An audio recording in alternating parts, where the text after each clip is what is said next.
Quelqu'un peut le faire taire, celui-là? En plus, il parle pour rien dire. Je te jure. Il y a un truc que je déteste, c'est de parler de ma vie privée au travail. Mais ben, toi, tu dois pas facilement t'intégrer. Hein. Chaque semaine, on explore un aspect concret de notre vie au bureau. Alors rendez-vous tous les vendredis à 18h30 et ensemble, on décortique, on partage, on progresse. Bienvenue sur le canapé. Baguette.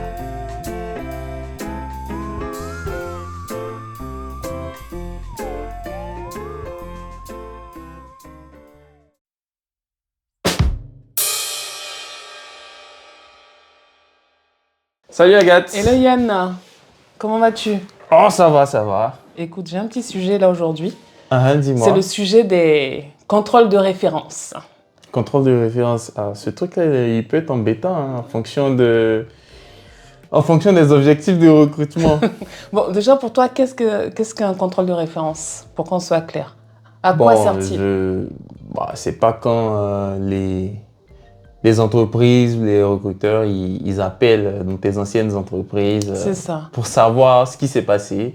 Est-ce que tu as un élément recommandable? Exactement, c'est ça. Et le cas de figure aujourd'hui, c'est de se poser la question de comment juger de sa pertinence. Je te donne un cas de figure, par exemple. Un collaborateur lambda hein, qui a eu peut-être une mauvaise expérience au sein de ses entreprises précédentes. Et donc là, qui intègre une nouvelle société.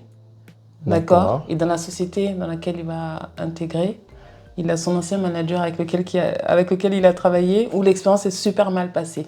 Mais en attendant, cette personne-là a évolué, a mûri, a pris en compte toutes les remarques qu'on a pu lui faire, et il s'est amélioré. C'est devenu un bon élément. D'accord. Mais là, le contrôle de référence que va faire le manager, est-ce que ça biaise pas un peu son expérience d'aujourd'hui? Parce que la personne, elle a l'expérience passée. Oui. Mais elle ne connaît pas le devenir de la personne aujourd'hui. Oui. Donc là, moi, je me pose la question de la pertinence du contrôle de référence dans ce cas de figure-là, dans un premier temps. Bon, je me dis ça va dépendre de quel côté tu te places. Ouais. Si tu te places du côté du ou de la candidate, ouais. Effectivement, ce contrôle de référence-là, il n'est pas forcément hyper pertinent dans la mesure où il ne rend pas compte des progrès que cette personne-là a pu faire entre la précédente expérience et celle qui est sur le point d'aboutir. D'aboutir. Voilà. Mais si tu te places du côté de l'employeur, il faut être très honnête sur ça. Ouais. Pour chaque recrutement, les employeurs cherchent à minimiser le risque d'échec d'un recrutement. D'accord. Qu'est-ce qu'on entend par risque d'échec d'un recrutement? C'est quelqu'un qui entre, ça se passe mal, 6 mois après ou 1 an après, la personne part ou il y a un licenciement ou même on rompt la période d'essai. Les employeurs, ils veulent éviter ça. Ouais, je suis d'accord avec toi. Ils veulent éviter ça. Donc, ils vont appeler naturellement, en tout cas quand c'est possible, dans les anciennes entreprises, histoire de se rassurer sur le fait qu'il n'y a pas de red flag, comme on pourrait dire. Oui. Et s'ils reçoivent des red flags, malheureusement, ils peuvent se baser dessus. En tout cas, ça va être un élément qui va jouer contre vous, contre nous tous, en fait. Mais est-ce que c'est juste ça? Parce que là, la personne se base sur, comme je te disais au début, sur des expériences passées. Donc, comment juger, en fait, jauger la pertinence du contrôle, là? Oui, mais moi, je peux te retourner la question. Après, je me mets du côté des employeurs, alors que... Oui, mais tu as le droit. Non, mais moi, la question que je vais te poser, c'est comment, toi, qui es en train de faire l'embauche, tu te rassures sur le fait que les progrès que la personne dit ou est censée avoir fait sont réellement effectifs. Je pense que c'est là où la crainte des employeurs se situe. Si dans ton parcours, dans la façon dont tu te présentes à l'entretien, dans les choses que tu dis avoir fait entre la précédente expérience et l'expérience qui est sur le point d'aboutir, là, si tu es en capacité de dire j'ai fait telle formation, j'ai fait ceci, cela. Et quand je parle de formation, je ne parle pas nécessairement de formation technique, même de formation, je dis comme ça, de leadership. En gros, des formations pour développer le caractère personnel, pour améliorer certaines choses. Si tu es en capacité d'expliquer comme ça des efforts que tu as faits qui auraient produit des fruits, je me dis que c'est plus en mesure de rassurer quelqu'un qui irait recevoir un red flag d'un ancien employeur, où on dirait par exemple que cette personne-là a du mal à travailler en équipe. Voilà. Et si toi, tu es en capacité de dire qu'entre cette expérience-là et justement cet entretien, tu as fait des formations, en tout cas, tu as mené des actions pour améliorer ce point de ta personnalité-là, tu es plus en mesure de passer. Parce qu'il faut être honnête, c'est pas qu'ils aient raison, qu'ils aient tort, mais eux, ils ont leurs objectifs. Toi, tu as ton objectif et chacun fait ce qu'il a à faire pour atteindre son objectif. Mais est-ce que c'est pas pertinent quand même de donner une deuxième chance à la personne? Moi, en tant qu'employeur, j'aurais peut-être pris connaissance de l'information de l'ancien manager, mais j'aurais peut-être challengé le candidat sur justement les points sensibles là évoqués par le manager, pour lui donner une seconde chance et lui permettre de pouvoir se défendre aussi par rapport à cela. Parce que généralement, en entreprise, qu'est-ce qui se passe? Une fois que tu as fait le contrôle de référence qu'il est négatif, on fait confiance à son collaborateur et puis on passe à côté. Et ça, c'est véridique. Ça se fait régulièrement. Parce que, évidemment, on fait confiance et on se base sur les dires. Bon, je suis d'accord avec toi. Moi, je pense qu'il faut quand même donner l'opportunité aux gens d'avoir des secondes chances. Exactement. Voilà. Ce que je dis aussi, c'est que faut être en capacité soi-même de pouvoir, disons, motiver les gens à nous donner la seconde chance. Parce que directement comme ça, ils ne vont pas le faire. Directement comme ça, ils vont se protéger. Il faut se dire que la RH qui vous recrute ou le manager qui vous recrute, de façon générale, ce sont eux aussi des employés. Donc, si un recrutement se passe mal, deux recrutements se passent mal et que c'est souvent comme ça, eux aussi commencent à se faire pointer du doigt. Exact. Donc, en fait, oui, les secondes chances, franchement, tous en fait, à un moment ou un autre de nos vies, il en faut. On va en avoir besoin. Voilà, on va en avoir besoin. Par contre, il faut être en capacité, au moment où tu es en entretien, pour moi, tu es un commercial. Tu vends ta personne, Tu viens vendre ta personne. Et je suis d'accord. Franchement, quand on travaille là, on vend notre temps. C'est tout. Bien sûr. On vend notre temps et nos compétences contre rémunération. C'est ce qu'on fait. Donc, il faut pouvoir te vendre correctement en entretien. Tout à fait. Et c'est là que tout se joue. Si tu as vraiment fait des efforts, tu dois réussir à convaincre la personne en face que tu as travaillé sur certains points et que là, tu es prêt ou prête à t'investir. À t'investir ou à le prouver, quoi. Je suis d'accord avec toi. C'est tout. Qu'on ne soit pas d'accord ou qu'on soit d'accord, peu importe, c'est ce qu'ils vont faire. Et quand je te prends le cas de figure inverse où là, cette fois, c'est le candidat qui a sa personne sans contrôle de référence qui communique au recruteur ou au manager. Là, généralement, on sait que c'est un entretien, un contrôle de référence qui sera plutôt positif. Bien sûr. Donc, c'est pareil. Dans ce cas de figure-là, comment juger la pertinence du contrôle de référence? Mais là, pour moi, c'est au recruteur de bien faire son boulot aussi. Voilà. S'il veut faire un contrôle de référence. Parce que, autant, faut qu'on soit honnête envers nous-mêmes, nous les candidats. Bien sûr.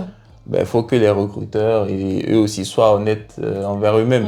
Je passe un entretien, tu me demandes une référence, je t'en donne une, je te donne une référence qui, je pense, me sera favorable. Je ne vais pas me tirer une balle dans le pied. C'est la folie. C'est ça. Et je ne suis pas fou. Et vous n'êtes pas fou. Voilà. C'est vrai. Je ne me tire pas une balle dans le pied. Donc, c'est là où la RH doit avoir un entretien qui est plutôt structuré pour pouvoir déceler exactement, les c'est à failles, la RH ou au recruteur ou à la recruteuse, peu importe la personne, de se dire « Ok, j'ai le nom de cette personne. Oui, éventuellement, j'appelle cette personne pour demander.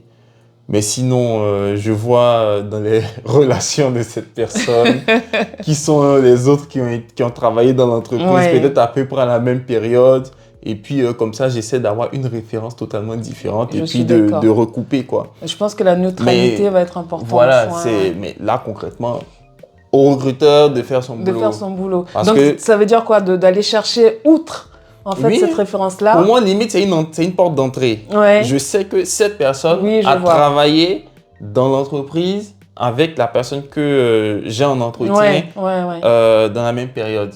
Est-ce qu'à partir de cette personne, je peux trouver d'autres personnes? Je suis d'accord. En autonomie. Ça demande du temps. C'est pour ça que je dis au recruteur de faire son boulot. Je suis d'accord avec toi. Je suis d'accord. Et là, dis-moi. Ne vous tirez pas des balles dans le pied. Oui, je suis Donnez toujours des références qui vous sont favorables. Et si vous n'en avez pas, trouvez une excuse pour ne pas donner des références. Quelle excuse? Parce que je sais pas. Là, ça prend de la confusion. Là, on va te dire, mais c'est bizarre ça. Comment ça se fait que tu n'as pas de contrôle de ref? Non. Tu dois en avoir quand même. J'ai plus les emails des gens, je vais chercher. Enfin, trouver une excuse. Là, des gens pourraient dire que non, c'est pas honnête et tout. Ok. Vous avez le droit de penser comme ça. Mais personne n'a à se tirer une balle dans le pied. Je suis d'accord, complètement. Personne n'a à se tirer une balle dans le pied. Personne. Dites-vous que même les entreprises, là, quand ils sont au rendez-vous commerciaux, qu'ils sont en train de négocier des contrats, s'il y a quelque chose qui ne marche pas, ils vont peut-être pas mentir, mais ils vont enrober la chose de sorte que ça passe. Tout à fait. Et derrière, par contre, ils vont faire le boulot pour ne pas se fracasser au moment où ils seront en production. Personne n'a à se tirer une balle dans le pied. Si tu n'as aucune référence dans une entreprise qui peut être favorable, ça ne sert à rien d'en donner. Trouvez quelque chose. Préparez vos entretiens avant d'y aller. Et préparez les réponses que vous allez donner. Si tu sais que ça ne va pas être favorable, c'est mieux d'éviter. Je suis d'accord. Et puis, il y a d'autres cas de figure aussi où, moi, pour le coup, c'était un cas de figure qui s'est déroulé en entreprise, où là, la personne a complètement menti. C'est-à-dire de A à Z, toutes les expériences étaient fausses. D'accord. Et par chance, la commerciale qui était là, c'était une femme, connaissait le manager avec lequel il a travaillé. Donc lui, il n'a évidemment pas donné la référence du manager. Oui. Mais le bouche à oreille a fait que la personne connaissait le manager. D'accord. Elle a contacté le manager. D'accord. Et la vérité a été révélée au grand jour. Mais la catastrophe. Parce que ça, c'est un candidat en plus qu'on envoyait en prestation de service. Et il devait aller chez le client final. Donc on a réussi à limiter la casse. Mais là, dans ce cas de figure-là, quand tu mens comme ça en entretien, je sais pas, mais il faut bien préparer tes angles morts, comme on dit, parce que là, c'est compliqué. Il faut protéger les angles morts. Je ne sais pas si vous avez la référence. Mais comment tu fais là? Je pense que c'est pour ça que les recruteurs, enfin que toute personne qui embauche peut être amenée à demander une référence pour vérifier, parce qu'on ne sait pas qui on a en face. Ça ne sert à rien de mentir sur ses expériences. Ça ne sert vraiment à rien de mentir sur ses expériences parce que à un moment ou un autre, ça va vous rattraper. À un moment ou un autre, ça va vous rattraper. Et là, on va dire que par chance, en tout cas, les recruteurs ont pu faire leur travail correctement et recevoir l'information. Donc bon, c'est l'intérêt. C'est pour ça, en fait, que les contrôles de référence, ils existent. Tu vois. C'est pour ça qu'ils existent. Et du coup, c'est une bonne nouvelle pour vous. Ils sont pertinents lorsqu'ils sont faits correctement. C'est-à-dire qu'il y a cette neutralité-là qu'il faut avoir, au-delà de l'avis du manager qu'on peut avoir. Je pense qu'il faut avoir plusieurs avis. C'est pour ça qu'on demande plusieurs contrôles de référence. Au moins un de l'expérience antérieure, peut-être un de l'expérience d'aujourd'hui. Pour au moins avoir... On va mettre tout ça en parallèle. Tu vois, moi par exemple, ce que je déplore, c'est que souvent après le contrôle de référence, disons, même s'il est négatif, il n'y a pas, je ne sais pas si c'est le bon terme, il n'y a pas de confrontation. Pour moi, s'il a été négatif, le contrôle de référence, il ne faudrait pas directement juger le candidat ou la candidate dessus. Exactement. Par contre, pour moi, il faut rappeler le ou la candidate et dire... d'accord. J'ai appelé telle personne et voilà ce que j'ai eu comme retour. Voilà. Voilà ce que ça nous fait penser. En fait, Voilà. Est-ce que vous êtes d'accord avec ce qui se dit ou pas? Qu'est-ce que vous pensez de cela? S'il y a des points, comme je dis par exemple, c'est pas travailler en équipe ou, je sais pas, manque de confiance en soi, un peu pour dire qu'il y a un manque d'autonomie et tout.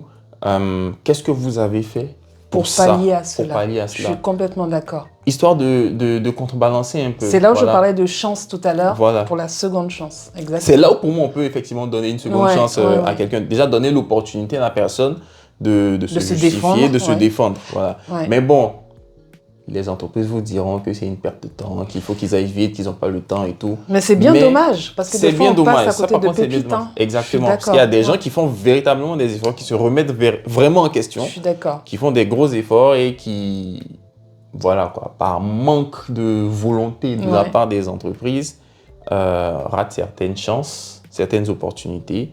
Et ces mêmes entreprises-là aussi ratent plusieurs pépites. On est d'accord. Et donc, qu'est-ce que tu me dirais là pour conclure? Le contrôle de référence est-il important, pertinent ou obsolète aujourd'hui? Alors, je dirais que dans la façon dont c'est fait aujourd'hui, pour moi, ça ne sert pas à grand-chose. Pourquoi? Parce que on s'en sert immédiatement pour juger, pour cataloguer le candidat. Je suis d'accord. Alors que pour moi, on devrait s'en servir pour avoir plus d'éléments sur l'expérience du candidat et rediscuter avec le candidat, ou la candidate, pour savoir en fait qu'est-ce qui a été fait pour travailler sur les points négatifs qui ont été évoqués. En gros, ça devrait être un moyen pour mieux connaître le profil du candidat, pas pour directement accepter ou refuser en fait la candidature. Je suis complètement d'accord. Avec ça, je trouve que c'est quand même intéressant pour les entreprises dans la mesure où ça leur permet quand même d'éviter souvent certaines catastrophes. Ce que tu as expliqué par exemple, où tu as le candidat qui a eu, disons, le courage de tout inventer, ça permet d'éviter quand même ce type de cas-là. Je suis d'accord. Voilà. Donc, un contrôle de référence, pour moi, c'est important. Mais c'est utile que quand c'est fait de la bonne façon et pour les bonnes raisons. Exactement. Voilà. En dehors de ça, ça ne sert à rien. Voilà. Et puis, on retiendra toujours la neutralité qu'il faut avoir. Quitte à... Moi, des fois, je prends des exemples tout bêtes. On peut aller sur LinkedIn directement et puis contacter un collaborateur avec lequel la personne a travaillé de façon neutre pour avoir deux avis. Et finalement, peut-être qu'on pourra se faire son propre avis après et éviter de passer à côté d'excellents profils. Voilà. Dernier point, si vous n'avez pas de référence positive, de référence en votre faveur, n'en donnez pas. Ne mentez pas, juste ne donnez pas de référence. Trouvez quelque chose à dire. Mais si ce n'est pas en votre faveur, ça ne sert à rien. Ne donnez pas. Laissez le recruteur aller chercher la référence qui éventuellement ne sera pas en votre faveur. Vous êtes là pour vous vendre. Si vous donnez un point négatif, vous contrebalancez avec un effort, un travail que vous avez fait. Tout à fait. Vous êtes là pour vous vendre, pour avoir l'opportunité. Donc, vendez-vous de la meilleure des façons. Ne vous tirez pas des balles dans le pied. Et n'oubliez pas la notion de deuxième chance, parce que tout le monde s'améliore, évolue, et de façon positive. Merci de nous avoir écoutés. C'était Agathe et Yann pour le Canap. À bientôt. Et à bientôt.